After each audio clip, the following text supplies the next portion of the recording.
EMRS, Eklavya model residential schools.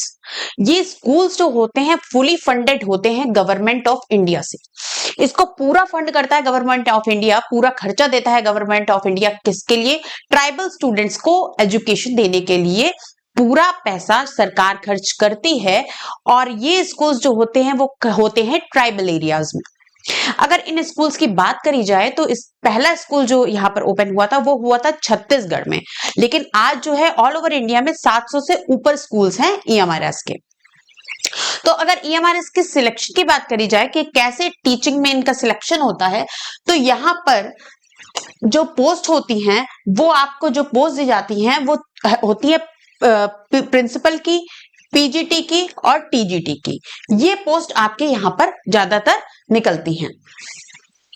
अगर इसकी marking की बात की जाए तो इसकी मार्किंग जो होती है वो +1 -0.25 होती है। इसमें नेगेटिव मार्किंग होती है, इसका जो एग्जामिनेशन होता है। और इसमें आपका जो नॉन टीचिंग पोस्ट होती हैं वो भी होती हैं, जो होती हैं अकाउंटेंट की, लैब असिस्टेंट की और जो हॉस्टल के वार्डन्स होते हैं। मतलब यहाँ पर टीचिंग पोस्ट भी होती हैं और आपकी नॉन टीचिंग पोस्ट भी निकलती हैं। और दोनों की मार्किंग की जो स्कीम होती है वो ये होती है कि +1 फॉर एवरी करेक्ट क्वेश्चन और -0.25 आप अगर किसी क्वेश्चन को गलत करते हो तो। इसके बाद अगर बात की जाए जो इसमें जो पोस्ट TGT और PGT की निकलती है, तो TGT के लिए जो आपकी मिनिमम क्वालिफिकेशन होती है वो होती है कि आपने कोई बैचलर डिग्री की हो, BA BSc BCom जो भी हो, और इसके साथ आपने B.Ed किया हो, बैचलर इन एजुकेशन, और आपने CTET के एग्जाम को क्लियर किया हुआ। अगर बात हम लोग करें PGT की, पोस्ट ग्रेजुएट जो टीचर्स होते हैं उनके लिए एक बात की जाए तो उसके लिए मास्टर्स आपको होना चाहिए, मास्टर्स आपका कंप्लीट होना चाहिए और आपका क्या होना चाहिए? बैचलर इन एजुकेशन होना चाहिए। ठीक है, तो ये बात हो गई TGT की और PGT की।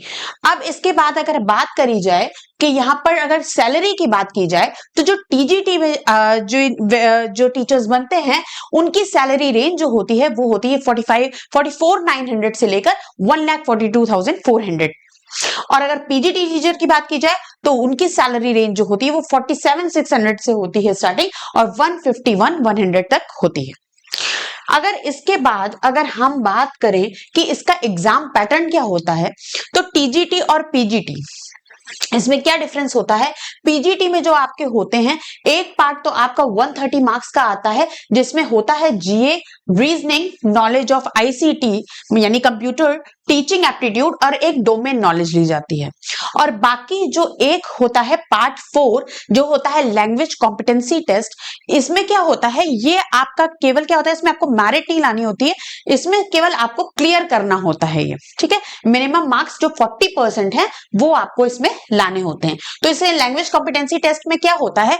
10-10 मार्क्स का होता है, 2 पेपर, एक हिंदी का और एक इंग्लिश का।